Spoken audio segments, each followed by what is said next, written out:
നമസ്കാരം.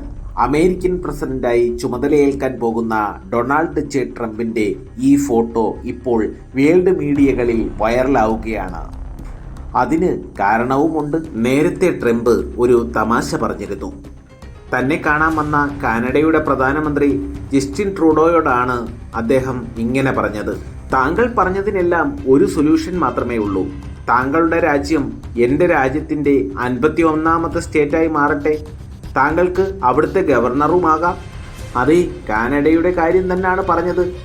കാനഡയെ USA-യുടെ 51ാമത്തെ സ്റ്റേറ്റ് ആക്കാമെന്നും കാനഡയുടെ പ്രധാനമന്ത്രി ജസ്റ്റിൻ ട്രൂഡോയെ അവിടുത്തെ ഗവർണറാക്കാമെന്നുമാണ് ട്രംപ് പറഞ്ഞത്.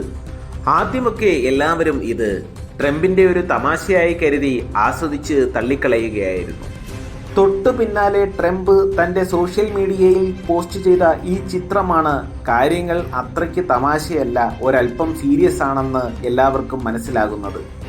താൻ അമേരിക്കയുടെ പ്രസിഡന്റായി കഴിഞ്ഞാൽ ഉടൻ തന്നെ കാനഡയുടെയും മെക്സിക്കോയുടെയും മേൽ 25% താരിഫ് ഉയർത്തുമെന്ന് ട്രംപ് പ്രഖ്യാപിച്ചിരുന്നു.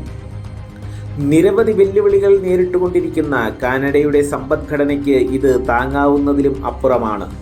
അതിനെന്തെങ്കിലും ഒരു പോംവഴി കണ്ടെത്താനാണ് അപ്പോൾ തന്നെ ഒരു ചെറു സംഘവുമായി ട്രൂഡോ അമേരിക്കയിലേക്ക് പാഞ്ഞെത്തിയത്. ഫ്ലോറിഡയിലെ മാറ-എ-ലാഗോ റിസോർട്ടിൽ വെച്ച് ട്രംപുമായി കൂടിക്കാഴ്ച നടത്തുകയും താരിഫ് ഉയർത്തുന്നതിനെ പറ്റി ചർച്ച ചെയ്യുകയും ചെയ്തു. താൻ അമേരിക്കൻ പ്രസിഡന്റായി ചുമതലയേറ്റ് കഴിഞ്ഞാൽ ആദ്യം ചെയ്യുന്നത് മെക്സിക്കോയ്ക്കെതിരെയും കാനഡയ്ക്കെതിരെയും പ്രഖ്യാപിച്ചിട്ടുള്ള നടപടികൾ ഉത്തരവായി നടപ്പിലാക്കുക എന്ന കാര്യമായിരിക്കുമെന്നാണ് ട്രംപ് നേരത്തെ പറഞ്ഞിട്ടുള്ളത്. ഇക്കാര്യത്തിൽ ഒരു മാറ്റവും വരുത്തിയിട്ടില്ലെന്നാണ് ട്രംപുമായി അടുത്ത വൃത്തങ്ങൾ നൽകുന്ന സൂചന. തെരഞ്ഞെടുപ്പിന് ശേഷം ട്രംപുമായി കൂടിക്കാഴ്ച നടത്തുന്ന G7 രാജ്യങ്ങളിലെ ആദ്യ നേതാവാണ് ട്രൂഡോ.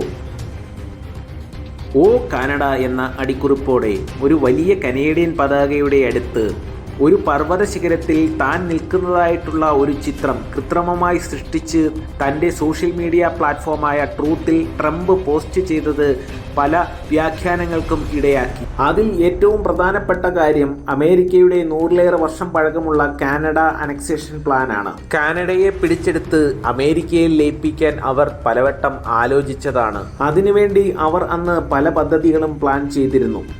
എന്നാൽ പിന്നീട് ഇങ്ങോട്ട് അമേരിക്കയും കാനഡയും തമ്മിലുള്ള ബന്ധം സുദൃഢമാവുകയായിരുന്നു. നേറ്റോയുടെ ഉദയവും ഇരു രാജ്യങ്ങളും അതിൻ്റെ ഭാഗമായതുമൊക്കെ ഈ പ്ലാൻ വിസ്മൃതിയിലേക്ക് മറയാൻ കാരണമായി.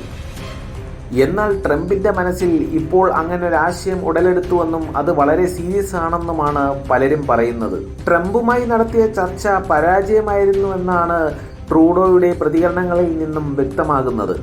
ഇന്ത്യയുമായും ഇസ്രയേലുമായും ഒക്കെയുള്ള ബന്ധം വഷളാക്കിയതിനു ശേഷം അമേരിക്കയുടെ കയ്യിൽ നിന്നും വലിയ രീതിയിലുള്ള പണിയാണ് ഇപ്പോൾ ട്രൂഡോ വാങ്ങിച്ചിരിക്കുന്നത്. അമേരിക്കയുമായുള്ള ബന്ധം ഒന്നുകൊണ്ട് മാത്രമാണ് കാനഡയുടെ സമ്പദ് വ്യവസ്ഥ പിടിച്ചു നിൽക്കുന്നത്. ഇപ്പോൾ തന്നെ അത് തകർച്ചയുടെ വക്കിലാണ്. ഇൻഫ്ലേഷൻ നിരക്കൊക്കെ വളരെ ഉയർന്ന നിലയിലും. അമേരിക്കയുമായുള്ള ബന്ധത്തിൽ വിള്ളൽ വീഴുന്നതോടെ ഇന്ത്യയുമായുള്ള ബന്ധം മെച്ചപ്പെടുത്താൻ ട്രൂഡോയ്ക്ക് മേൽ സമ്മർദ്ദമേറും.